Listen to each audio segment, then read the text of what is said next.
Amém. Vamos dar continuidade ao nosso culto. Agora nós vamos passar ao momento da mensagem, ao momento da edificação. Nós estamos em uma série de mensagens com o título geral Eu Creio. O desejo do nosso coração é, por meio dessa série de mensagens, reforçarmos aquelas doutrinas basilares da fé cristã, aquelas doutrinas que todo cristão precisa professar, se assim deseja se chamar como cristão. Por isso, nós estamos já em uma sequência, essa é a quarta mensagem. Nós já tivemos uma primeira mensagem introdutória, depois nós falamos de Deus, falamos do Deus triuno, nós falamos, essa é a quarta mensagem. Nós então vamos hoje falar sobre, o tema é Eu creio em Jesus, o enviado de Deus. O texto base, o texto que vai servir de início para as nossas meditações, é o texto de Mateus, capítulo 1, verso 16. O texto diz o seguinte: Jacó gerou José, marido de Maria, da qual nasceu Jesus, chamado Cristo. Vamos orar? Senhor, fala conosco nesse momento, Pai. Nós agora estamos para iniciar o momento da explanação da Tua mensagem, o momento em que nós vamos expor o texto bíblico, expor as doutrinas que o Teu texto nos ensina. Nós queremos aprender com elas e queremos ser moldados à imagem e semelhança de nosso Senhor Jesus Cristo. Nós desejamos, Pai, que Tu fale conosco nessa noite. Abre o nosso entendimento, ilumina o nosso entendimento. Abre os ouvidos de quem precisa Te ouvir, abre os olhos de quem precisa Te ver. É o pedido do nosso coração, confiados em Cristo Jesus. Amém. Amém, meus queridos. Na semana passada nós falamos sobre o Deus Criador. Nós vimos que Deus criou todas as coisas segundo a sua vontade, a partir do nada. Nós vimos que, por isso, nós cremos que esse Deus Criador é onipotente e nada lhe é impossível. Vimos que a criação de Deus, ainda que tenha sido corrompida pelo pecado, ainda guarda resquícios da sua bondade original. Por isso, nós cremos que todo cristão deve envolver-se com a criação e encontrar alegria e satisfação na boa criação de Deus. Artes, ofícios, a beleza natural, tudo é palco da glória de Deus. Cremos também que porque Deus criou todas as coisas, tudo o que nós fazemos, tudo o que nós realizamos em nossas atividades cotidianas, em nosso trabalho dito secular, tudo isso é para a glória de Deus, porque Deus criou todas as coisas ainda guardam algum resquício da bondade original, e por isso nós também devemos cuidar da criação de Deus, da boa criação de Deus, e com isso glorificar o nome do nosso Deus. Hoje nós vamos dar continuidade ainda a essa série de mensagens, ainda falando do Deus triuno, mas agora falaremos não mais do Deus Criador. E Deus criou todas as coisas ainda guardam algum resquício da bondade original, e por isso nós também devemos cuidar da criação de Deus, da boa criação de Deus, e com isso glorificar o nome do nosso Deus. Hoje nós vamos dar continuidade ainda a essa série de mensagens, ainda falando do Deus triuno, mas agora falaremos não mais do Deus Criador. E Deus criou todas as coisas, algum resquício da bondade original, e por isso nós também devemos cuidar da criação de Deus, da boa criação de Deus, quase como uma maneira o nome do nosso Deus. Cotidiana e costumeira, nós nos referimos a Jesus como Jesus Cristo. E acabou que essa expressão tornou-se quase como um nome único. Mas, na verdade, nós vamos perceber que, a partir do texto bíblico, nós vamos entender que a palavra Cristo é um título que é dado a Jesus. Nós vamos ver que a palavra Cristo, ela vem do seu correspondente hebraico, Machia, né? Você já ouviu muitas vezes alguns cânticos que nós entoamos em nossas igrejas com algumas expressões hebraico, entre elas a gente costuma falar também o Machia, né? Machia nada mais é do que a pronúncia em hebraico de Messias. Messias seria a transliteração.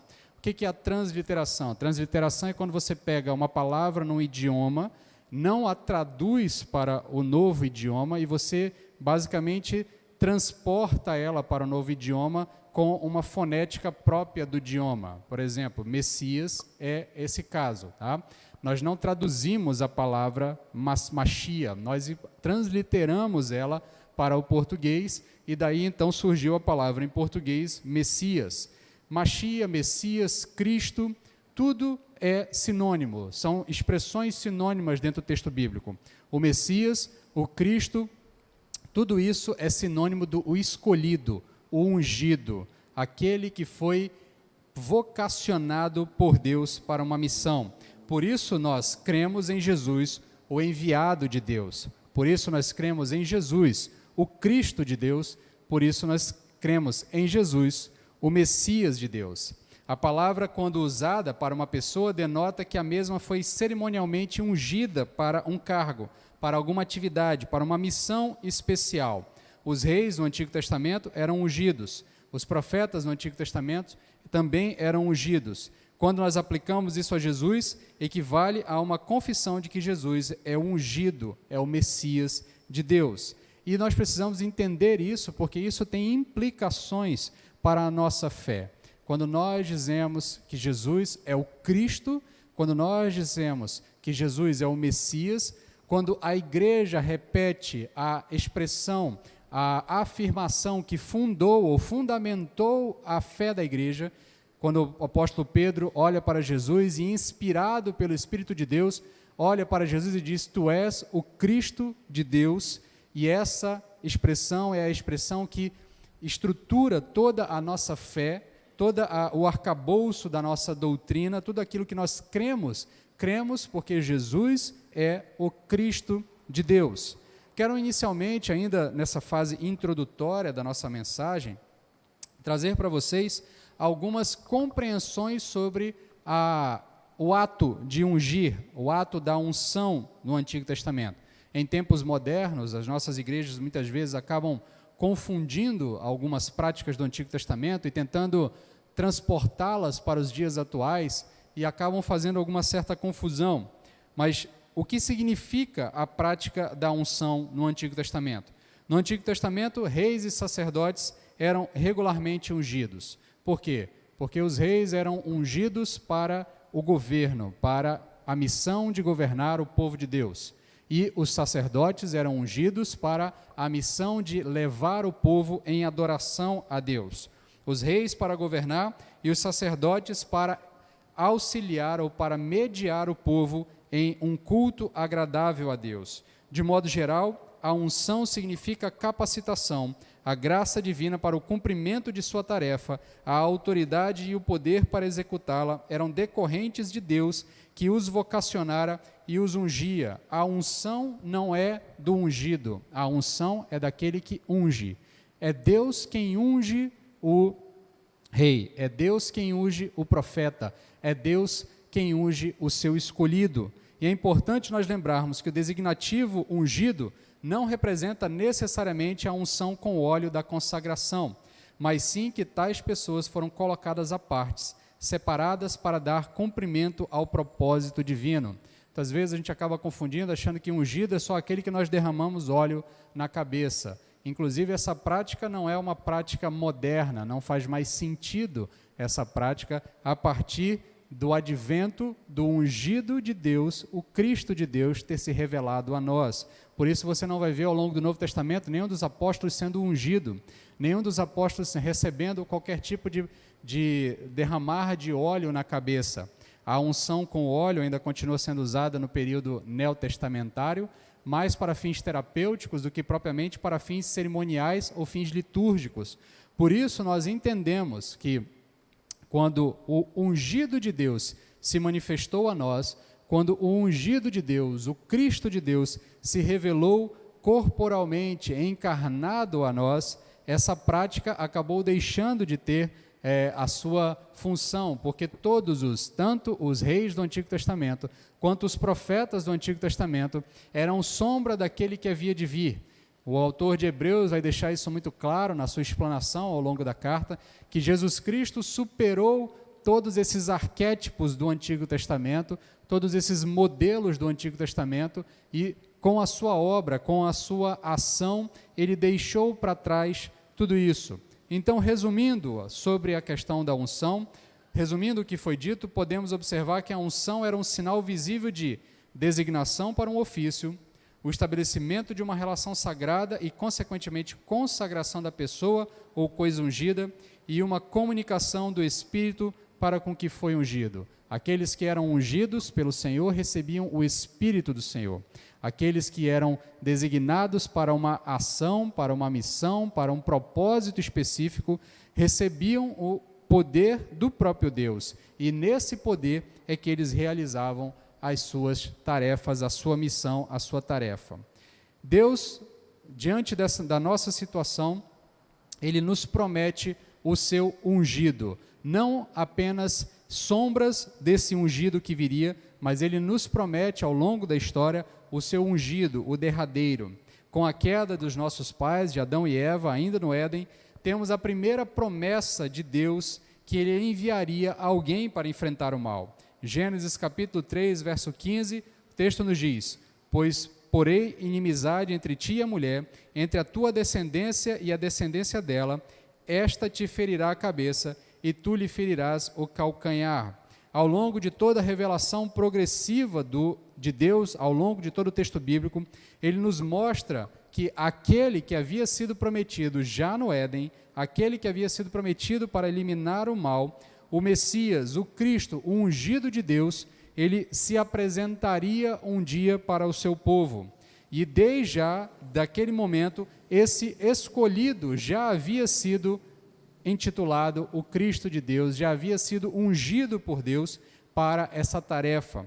Isaías capítulo 61, verso 1 e 2. O Espírito do Senhor está sobre mim, porque o Senhor me ungiu para pregar boas novas aos oprimidos, enviou-me a restaurar os de coração abatido, a proclamar liberdade aos cativos e a pôr os presos em liberdade, a proclamar o ano aceitável do Senhor e o dia da vingança do nosso Deus, a consolar todos os tristes. Lucas 4, 17 e 21, Jesus Cristo agora, o evangelista narrando o início do ministério de Jesus, nos narra o seguinte: entregaram-lhe o livro do profeta Isaías, e ele abriu e achou o lugar em que estava escrito: o Espírito do Senhor está sobre mim, porque me ungiu para anunciar boas novas aos pobres, enviar-me para proclamar libertação aos presos e restauração de vista aos cegos, para pôr em liberdade os oprimidos e para proclamar o ano aceitável do Senhor. E fechando o livro, devolveu ao assistente e sentou-se, e os olhares de todos na sinagoga estavam fixos nele. Então ele começou a dizer-lhes: hoje se cumpriu esta passagem das Escrituras que acabais de ouvir. Portanto, o Cristo que havia sido anunciado já em Gênesis, no momento da queda, logo nos momentos posteriores ali à queda de Adão e Eva, esse Cristo se revelou em um momento da história, na pessoa de Jesus, na pessoa do Nazareno, na pessoa daquele menino que nasceu de Maria, que foi concebido milagrosamente, miraculosamente em Maria. Esse menino que foi concebido de maneira extraordinária, esse menino que se tornaria um homem alguns anos depois, esse era o Cristo enviado de Deus desde a eternidade, pois o Espírito do Senhor estava sobre ele, pois o Espírito do Senhor o havia capacitado para uma missão específica, porque o Espírito do Senhor o havia dado poder para realizar uma missão que Deus havia dado a ele, e a missão era resgatar-nos do nosso estado de pecado, do nosso estado de queda, e levar-nos a um estado de graça e de perdão diante de Deus, porque o homem pecou e assim criou um abismo em relação a Deus. O próprio Senhor prometeu e enviou o seu ungido, o seu escolhido, o seu Cristo. João 3,16, um verso bastante conhecido, nos diz: porque Deus amou o mundo de tal maneira que deu o seu Filho unigênito, para que todo aquele que nele crê não pereça, mas tenha a vida eterna. Deus prometeu, Deus cumpriu, Deus nos prometeu o seu ungido, nos prometeu o seu Messias, nos prometeu o seu enviado, e Deus cumpriu a sua promessa e nos enviou Cristo Jesus na plenitude do tempo. Então, o ungido chegou a nós, na plenitude dos tempos, como diz o apóstolo Paulo em Gálatas capítulo 4, verso 4. Vindo, porém, a plenitude do tempo, Deus enviou seu Filho. Nós cremos que Deus, o Senhor da história, organizou o tempo e todos os fatos, tudo aquilo que havia de acontecer, ao longo de todas as eras, de todos os momentos, para que o seu ungido, para que o seu Cristo, para que o seu Messias fosse apresentado a nós no tempo correto. Deus enviou Jesus Cristo na plenitude dos tempos. Essa expressão, dentro do texto bíblico, significa que no momento certo, no melhor momento possível, Deus se revelou a nós e nos revelou o seu ungido, o seu escolhido, o seu Messias, porque Deus age sempre no tempo certo. Nós, às vezes, olhamos para o tempo moderno, vemos as facilidades do momento atual, que, se compararmos diretamente com o período em que Cristo se revelou a nós, quando o ungido do Senhor se revelou a nós, nós podemos até pensar que hoje seria mais fácil. De repente, Jesus Cristo poderia se tornar um youtuber e facilmente atingir milhões e bilhões de pessoas ao longo do mundo com a sua mensagem. E aí, às vezes, a gente tenta corrigir o trabalho de Deus, achando que nós, com a nossa visão temporal, com a nossa visão limitada pela nossa experiência, entendemos que, nesse momento, seria mais fácil o Evangelho do Senhor ser propagado a todas as pessoas. Contudo, o texto bíblico, o texto inspirado por Deus, o texto revelado por Deus a nós, nos diz que na plenitude dos tempos, no momento certo, no momento exato, Deus se revelou a nós e nos revelou o seu ungido.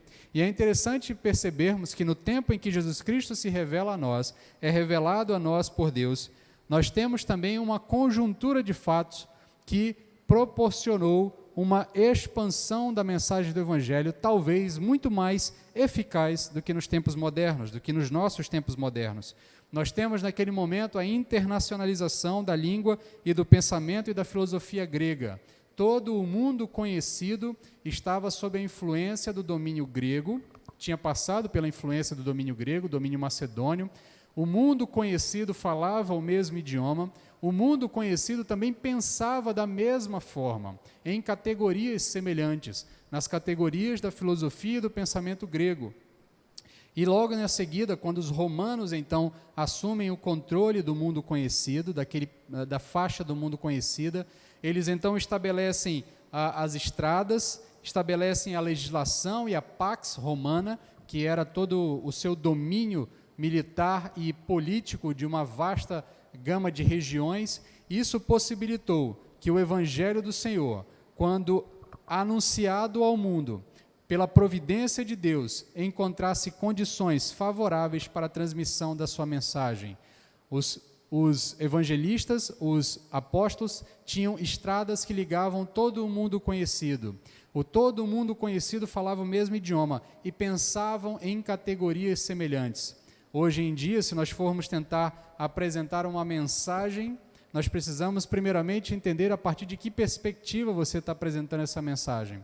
No mundo bíblico, no momento bíblico, o mundo inteiro pensava em categorias semelhantes, o que facilitou a assimilação e o transporte de uma mensagem que era de uma cultura específica, da cultura judaica, para todo o mundo não judaico. Você já parou para perceber como o Evangelho chega em ambientes que necessariamente precisariam de uma estrutura judaico, ou uma estrutura do pensamento judaico para poder entender o que significa Messias, o que significa Cristo, o que significa o enviado de Deus, ou até mesmo a ideia de Deus.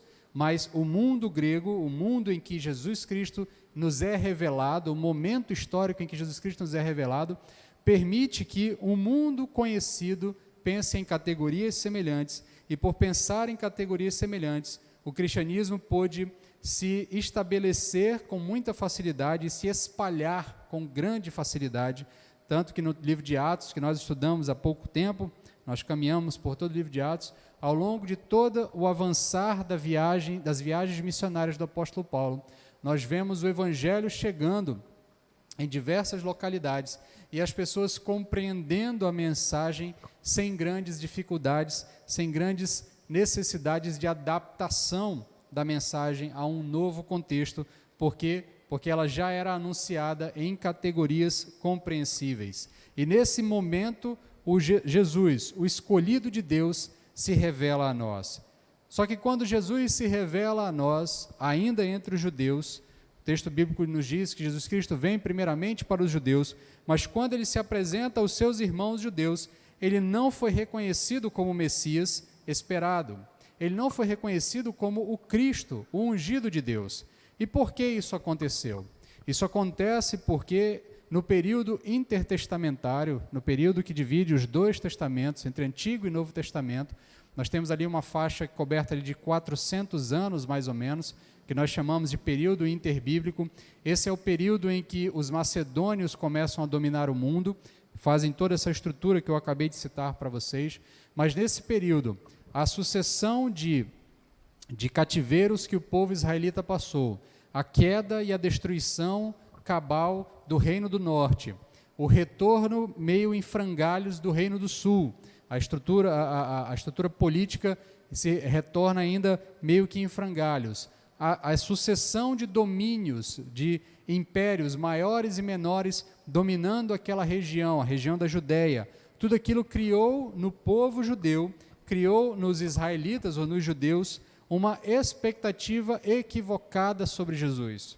Eles olhavam para o texto bíblico, liam sobre o texto, liam os profetas, textos que nós já lemos, inclusive, o livro do profeta Isaías, o livro do profeta Jeremias, o livro do profeta Daniel, os salmos messiânicos, escritos por Davi e por outros salmistas. Eles olhavam para esses textos, mas eles não conseguiam entender o que de fato estava sendo anunciado a eles, e eles criaram uma expectativa de um líder político, de um líder militar, de alguém que simplesmente viesse para lhes libertar do domínio estrangeiro, quando na verdade o que nos foi prometido é alguém que nos libertasse do cativeiro do mal, do cativeiro do domínio do pecado, e não do cativeiro do povo estrangeiro ou da nação estrangeira.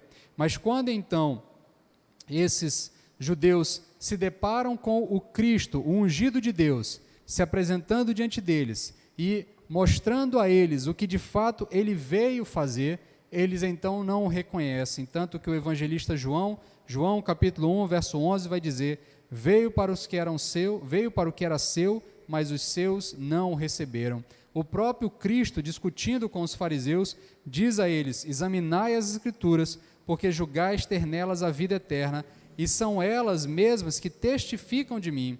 Contudo, não quereis vir a mim para terdes vidas. João 5, 39 e 40. Mas o que nos faz ter a certeza de que Jesus, esse que é relatado no texto bíblico, esse homem que nasceu em Belém da Judéia, esse homem que foi criado em Nazaré, esse homem que é filho de Maria, que foi criado por José, o que nos faz acreditar que esse homem era de fato o ungido de Deus, o Messias esperado? O primeiro fato que nos faz acreditar nisso é o próprio testemunho das Escrituras de que desde a eternidade o Filho já era um ungido do Pai. Isaías 11, 2, o Espírito do Senhor repousará sobre ele, o Espírito de sabedoria e de entendimento, o Espírito de conselho e de fortaleza, o Espírito de conhecimento e de temor do Senhor. Isaías 42, 1, aqui está o meu servo, a quem sustento, o meu escolhido, em que me alegro, pus o meu Espírito sobre ele, ele trará a justiça às nações. Isaías 61, 1, que nós já lemos, dizendo que o Espírito do Senhor está sobre mim e me ungiu para anunciar a boa nova, anunciar o ano aceitável do Senhor. Essa unção que nós entendemos que é uma unção desde a eternidade, a escolha de Jesus pelo Pai, do Filho pelo Pai, para essa missão se realizou desde a eternidade. Nós entendemos que em um momento da história isso se tornou visível a nós. Em um momento da história, todos os olhos que estavam ao redor daquele homem, de Jesus Cristo, de Jesus, o que nós chamaremos posteriormente de Cristo, puderam ver que ele de fato era o escolhido do Senhor, porque a palavra que os profetas haviam anunciado sobre ele se cumpriu na pessoa daquele homem que nasceu em Jerusalém, que nasceu em Belém e foi criado na região de Nazaré. A demonstração histórica está lá em Lucas, capítulo 1, 35, dizendo: o anjo respondeu: o Espírito Santo virá sobre ti e o poder do Altíssimo te cobrirá com a sua sombra, por isso aquele que nascerá será santo e será chamado Filho de Deus. Isso é o anjo falando a Maria. Lucas 3, 22, nós temos ainda, e o Espírito Santo desceu sobre ele em forma corpórea, como uma pomba, e uma voz disse do céu: Tu és o meu Filho amado, em ti me agrado. O profeta havia anunciado que o Espírito do Senhor repousaria sobre o seu escolhido, sobre o seu ungido. E em um momento histórico, Jesus, o Espírito de Deus, repousou sobre ele, testificando que ele era o ungido de Deus, que ele era o escolhido de Deus, que ele era o Cristo de Deus. A demonstração histórica foi apenas uma representação visível daquilo que era eterno. Jesus, o Cristo, fora eternamente capacitado por Deus para a sagrada missão de ser o Salvador do seu povo. Mas nós ainda temos outras provas de que Jesus era o Cristo de Deus e ainda é o Cristo de Deus, o escolhido de Deus. Nós temos o testemunho dos primeiros cristãos, daqueles primeiros que seriam chamados de cristãos. Ainda no ventre, João Batista saúda Jesus, o Messias, e a sua mãe, Isabel, fica cheia do Espírito Santo e reconhece que o fruto do ventre de Maria era bendito. Lucas 1, 41 e 42. Essa é uma passagem belíssima, narrada por Lucas ali nos seus primeiros versos, quando Maria, depois de descobrir que estava grávida por obra do Espírito Santo, ela então vai ao encontro de sua prima Isabel, que já estava grávida há alguns meses, e quando Maria chega na presença de Isabel, o João Batista, que ainda estava no ventre de Maria, uma criança já mais adiantada na sua formação, quando ele percebe a presença de Jesus, ainda no ventre de Maria, ainda um pequeno feto, ainda um feto em formação, um embrião em formação ainda, pelas contas que os especialistas fazem, ele estaria dentro daquela faixa de tempo que nos tempos modernos se discute que ainda não é uma vida, que ainda não é uma vida completa, o que então sugeriria a possibilidade de discutir-se o aborto, mas aquele Jesus, que ainda era um embrião em formação, quando João Batista se depara com a presença daquela criança ainda no ventre de Maria, ele se mexe na barriga de sua mãe e a sua mãe fica cheia do Espírito Santo. Lembre-se, nós ainda não estamos vivendo, nesse momento da narrativa bíblica, ainda não estamos vivendo o advento da descida do Espírito Santo. O Espírito Santo não desce sobre todos, o Espírito Santo desce sobre pessoas específicas para dar um testemunho de que Deus estava agindo, e naquele momento Isabel fica cheia do Espírito Santo e ela olha para Maria e diz: bendito é o fruto do teu ventre, bendito é o fruto que está no teu ventre, essa criança é bendita. Ela então testemunha que aquela criança, que nasceria alguns meses depois, seria reconhecida por Deus como seu ungido, como seu escolhido. Ainda no texto de Lucas, Simeão reconhece o pequeno bebê, chamando-o de o Cristo do Senhor. Lucas 2, 25 a 35, também uma outra bela narrativa de Lucas, a narrativa natalina, a mais bela é a narrativa de Lucas, onde ele conta esses pequenos detalhes. Jesus Cristo já nascido, mas ainda um bebê, quando foi ser circuncidado no templo, quando então Simeão vê já um idoso, um senhor já com idade avançada, ele havia recebido uma promessa de Deus, Deus havia revelado a ele que ele não morreria antes de ver o escolhido do Senhor. E Simeão, quando olha aquela criança, Maria não fala nada, José não fala nada, eu quero que você se atente a esses detalhes do texto. Simeão olha para aquela criança e ele, revelado por Deus, revelado pelo Espírito, olha para aquela criança e diz: os meus olhos viram o Cristo do Senhor, os meus olhos viram o ungido do Senhor, os meus olhos viram o escolhido de Deus. A profetisa Ana, logo nos versos seguintes aí dessa narrativa de Simeão, também reconhece a criança e olha para ela e canta um cântico, fala uma profecia, e nessa profecia ela se refere a Jesus como a redenção de Jerusalém. A missão de Jesus era redimir o seu povo, redimir o povo escolhido de Deus, redimir todos aqueles que o reconhecessem como Senhor e Salvador. Por fim, nós temos ainda a confissão de Pedro, que é a confissão da igreja, que por obra do Pai reconhece e professa a identidade do Filho, quando ele diz a Jesus, quando respondendo Simão, Pedro disse: tu és o Cristo, o Filho do Deus vivo. Isso vai estar lá em Mateus 16, do verso 13 ao verso 17. Por isso, os primeiros cristãos, todos os dias e de casa em casa, não cessavam de ensinar e de anunciar o Cristo, de anunciar Jesus, o Cristo. Isso está relatado por Lucas lá em Atos, capítulo 5, verso 42. Portanto, meus queridos, o título de Messias, Cristo, tornou-se logo um nome próprio. Jesus passou a ser chamado de Jesus Cristo, ou o Cristo Jesus, indicando desse modo o reconhecimento pleno de que Jesus é o Cristo de Deus. E agora deixe-me encerrar essa mensagem fazendo algumas aplicações para a sua vida. O que significa dizermos que Jesus é o Cristo de Deus? Quais são as implicações práticas para a sua vida desta doutrina, desta confissão, de que nós cremos que Jesus é o ungido de Deus, de que Jesus é o enviado de Deus, de que Jesus é o escolhido de Deus? A primeira implicação prática e a mais notória e talvez mais simples de entendermos, embora não seja mais fácil de aceitarmos, é que se não for por meio de Jesus, não há salvação.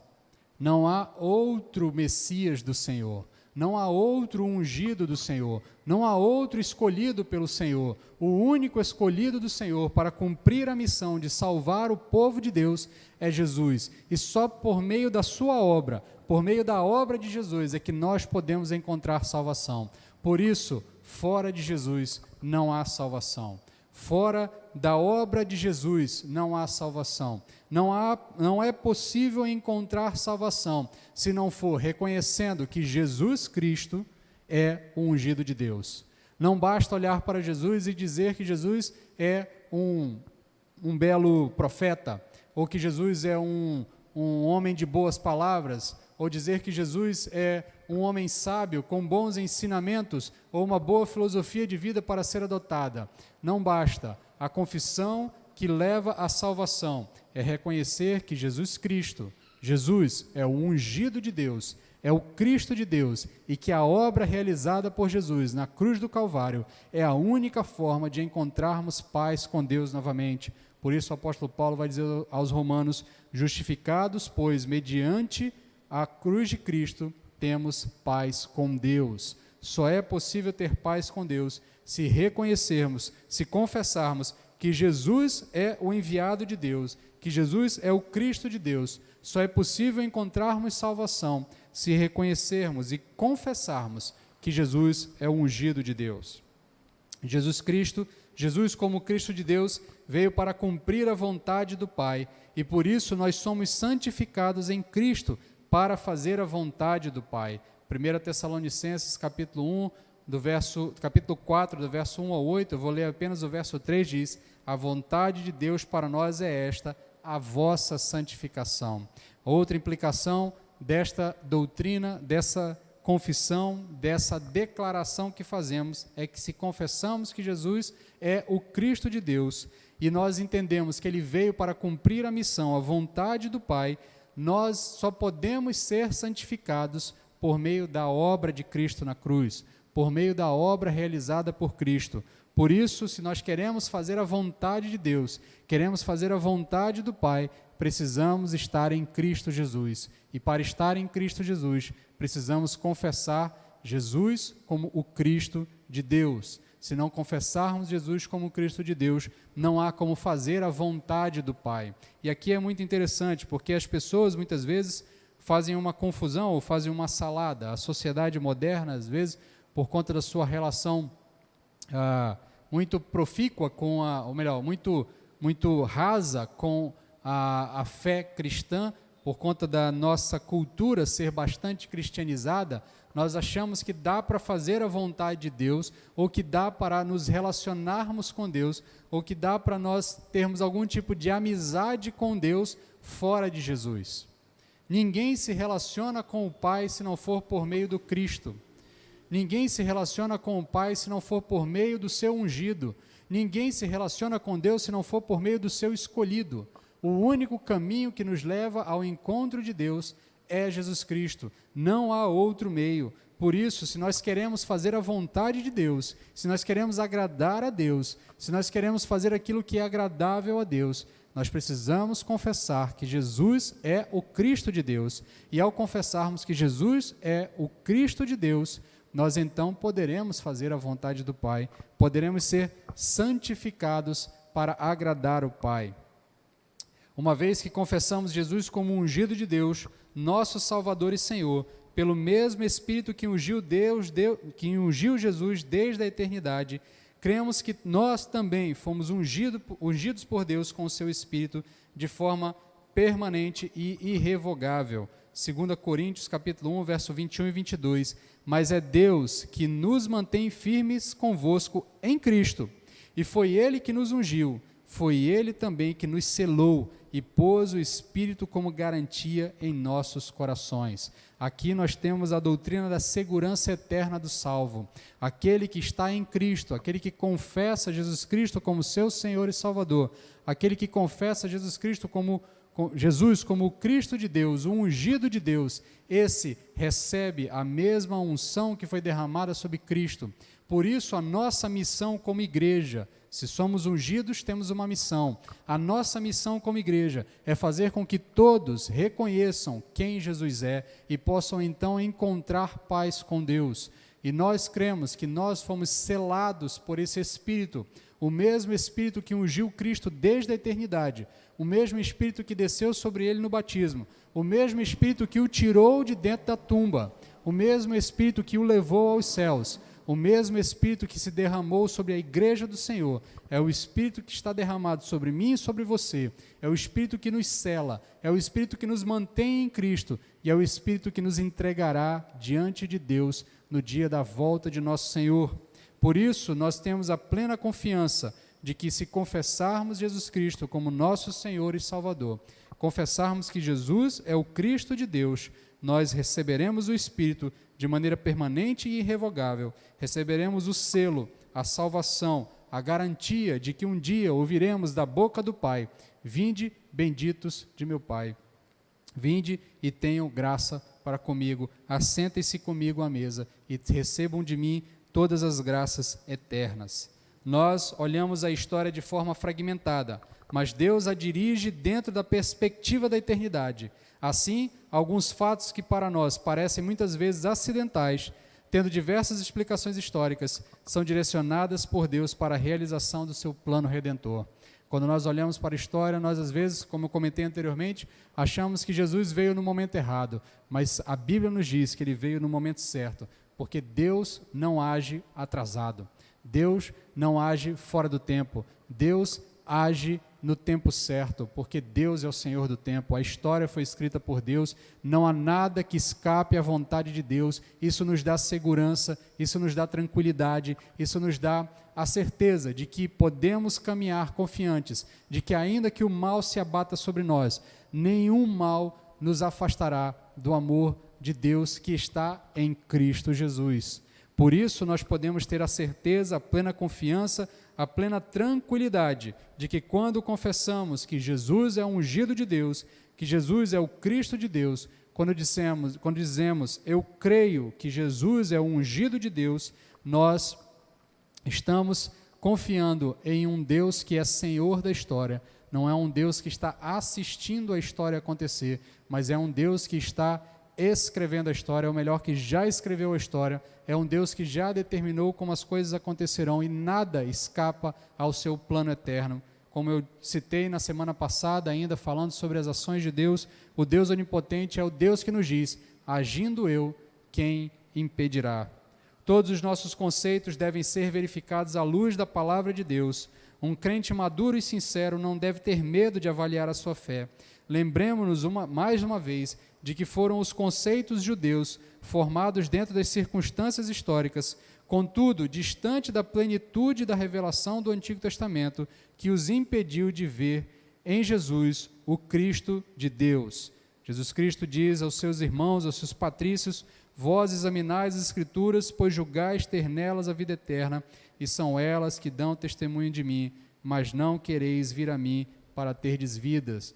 O que nós precisamos entender é que muitas vezes nós queremos nos relacionar com Deus, Nós queremos nos relacionar com Cristo, mas nós não queremos nos relacionar com o Cristo revelado do texto bíblico. Por isso, precisamos reavaliar as nossas confissões de fé, aquilo que de fato professamos como credo de nossas vidas, para ver se de fato isso está alinhado ao texto bíblico. Os judeus perderam a oportunidade naquele momento de reconhecer o Cristo de Deus diante deles, o enviado tão esperado, o Messias que havia sido anunciado desde o início da história. Perderam a oportunidade por quê? Porque desejavam para si um Cristo diferente, desejavam para si um Messias diferente. E por isso eu convoco você a refletir: qual é o Cristo que você está se relacionando? É o Cristo revelado nas Escrituras ou é o Cristo que você deseja? É o Cristo que você muitas vezes quer que atenda às suas necessidades momentâneas e passageiras? É o Cristo que você quer que apenas resolva os seus problemas imediatos, os seus problemas momentâneos? Ou é o Cristo revelado nas Escrituras que exige de nós essa tão solene confissão: Tu és o Cristo de Deus? Portanto, meus queridos, todo cristão deve avaliar se está se relacionando corretamente com Deus, se está se relacionando mediado pelo único mediador, Cristo, o nosso Senhor.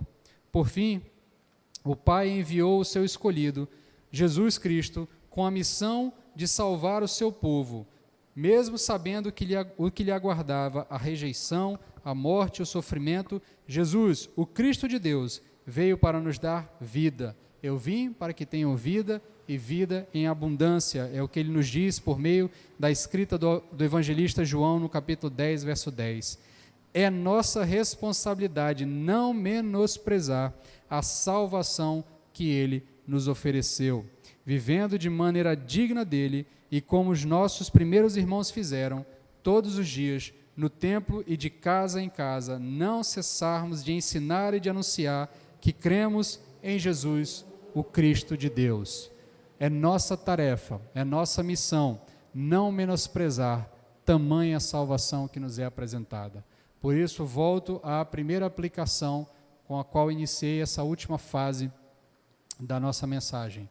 Não há outro meio de se relacionar com Deus, senão por meio do seu ungido, do seu escolhido, do seu enviado, do seu Messias. Por isso, quando você confessa que Jesus é o Messias de Deus, você está buscando se relacionar com o Deus revelado nas Escrituras, o único Deus, o Deus triuno, o qual nós já apresentamos nas mensagens passadas, o Deus Criador, o Deus Todo-Poderoso, o Deus Onipotente. Somente por meio do seu ungido, somente por meio do seu escolhido, somente por meio do seu Cristo é que podemos encontrar salvação. E não podemos negligenciar tamanha salvação que nos é apresentada. Por isso, se você ainda não confessou Jesus como o ungido de Deus, como o Cristo de Deus, ainda não reconheceu Ele como o enviado de Deus para a sua salvação, o momento é sempre agora. O momento nunca deve ser deixado para depois. O amanhã nós não temos controle.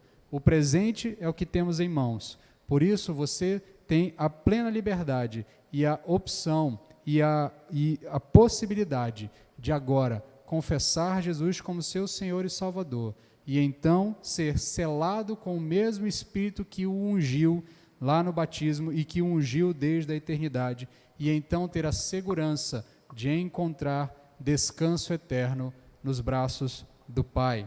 Convido a igreja a baixar suas cabeças para fazermos uma oração final.